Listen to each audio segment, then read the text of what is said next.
Էցի կյանքը առանց իրա պատարակը խորհուրդ ունի, Քրիստոսի հետ ես գալի, հաղորդություն ես վերցնում, իրա ներկայությունն ես վայելում, առանց եկեղեցու մարդը չի կարա ապրի, կյանք չունի, նենց որ կյանքը Քրիստոսի մեջ է, եկեղեցու մեջ է։ Իսկ դուք ինչպես եք վերաբերվում իշխանության կողմից եկեղեցու հանդեպ նման բռնաճնշումների։ Շատ վատ, ոչ մեկ իրավունք չունի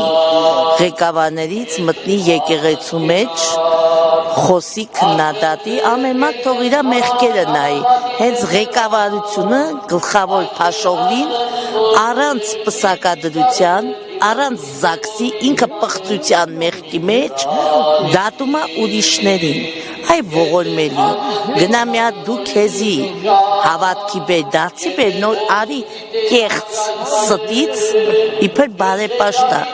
բարեպաշտ մարդը, հավատքով մարդը, սենց բաներ չի անի, արձաղ չի հանձնի, եռաբլու չի մեծացնի, իսկ քրիստոնյաները տես բան չեն, ամինքը քրիստոնյա չի, ինքը կեղծ դիմարկի տակ, ներսը հոգին դևիցա, չարիցա, ես իրան քրիստոնյա չեմ տեսնում, որպես հավատքով մարդ, հակառակ, ինքը Ադրբեջանի, Թուրքիայի դեսպանն է, ի օգուտ իշա իրանց աշխատում, ես չեմ տեսե, ստեղ որևէ մի բան քրիստոնյաների մեր ազգի համար անի, ինքը մուսուլման է, ինքը յան չի, յան թող չասեն իրան, կամ ասեն Փաշողլի, կամ Փաշիև, այ էտ ասազում իրան։ Իսկ որ պատարակի ժամանակ ստիպում են հոգևորականին զեղչել վեհափառի անունը։ Դա մեղք է, ես ուղղակի մի բան կասեմ են հոգևորականներին, Կճոյանին կասեմ, որ բետլիտ տեղ չի անելու, դագաղիտ մեջ որ տանես, դու կանգնելու ինքը Քրիստոսի մոտ չէ, ախր ում հետ ես դու գործ բռնում, Նիկոլի, որ մեր ազգի դուշմանն է, եկեղեցու թշնամին է,